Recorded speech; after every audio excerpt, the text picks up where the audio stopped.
ঘোরের ঘোর কাটতে না কাটতেই দৌড় খুলে পালাতে হলো ইসরায়েলিদের।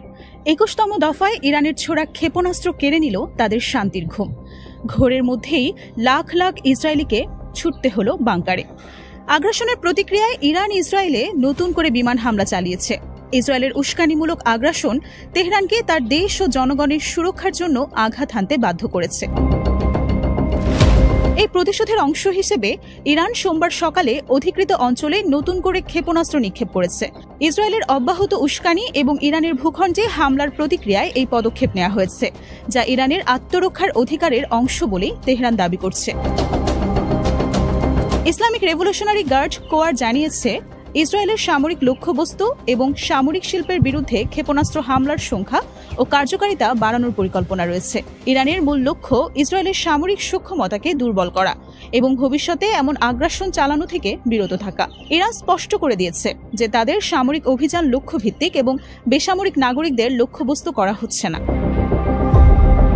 ফার্স্ট নিউজ এজেন্সির রিপোর্টে বলা হয়েছে, অধিকৃত অঞ্চলে ছোড়া ক্ষেপণাস্ত্রগুলোর মধ্যে ইয়েমেনের হুথি বিদ্রোহীদের ক্ষেপণাস্ত্রও ছিল।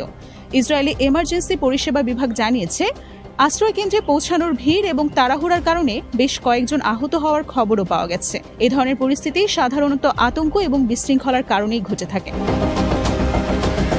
যদিও সরাসরি ক্ষেপণাস্ত্র হামলায় কোনো হতাহতের খবর পাওয়া যায়নি, টাইমস অফ ইসরায়েলের প্রতিবেদনে বলা হয়েছে, এ ধরনের ঘটনাগুলো জনমনে তীব্র ভীতি তৈরি করে এবং নাগরিক জীবনে বড় ধরনের প্রভাব ফেলছে।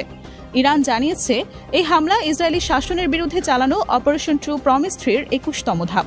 এই অপারেশনগুলো ইরানের দীর্ঘমেয়াদী পরিকল্পনারই অংশ, যা ইসরায়েলের উপর চাপ সৃষ্টি করতে এবং তাদের আগ্রাসী নীতি পরিবর্তন করতে ডিজাইন করা হয়েছে।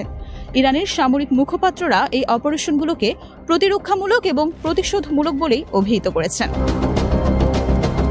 আইডিএফ এর প্রাথমিক মূল্যায়নে বলা হয়েছে, সর্বশেষ হামলায় ইরান থেকে একটি ব্যালিস্টিক ক্ষেপণাস্ত্র নিক্ষেপ করা হয়েছিল, ফলে তেল আবিব এবং মধ্য ইসরায়েলের আশেপাশের এলাকায় সাইরেন বাজানো হয়। আইডিএফ ক্ষেপণাস্ত্রটি আকাশেই ধ্বংস করার দাবিও করেছে। তাদের মতে, ক্ষেপণাস্ত্র প্রতিরক্ষা ব্যবস্থা সফলভাবে কাজ করায় বড় ধরনের ক্ষয়ক্ষতি এড়ানো সম্ভব হয়েছে। ম্যাসন ডেভিড অ্যাডম জানিয়েছে, জনবসতিপূর্ণ এলাকায় কোনো আঘাতের খবর পাওয়া যায়নি। হোম ফ্রন্ট কমান্ড জানিয়েছে, সাইরেন বাজানো এলাকার বেসামরিক নাগরিকরা হামলার পর আশ্রয় কেন্দ্র ছেড়ে যেতে পারবেন।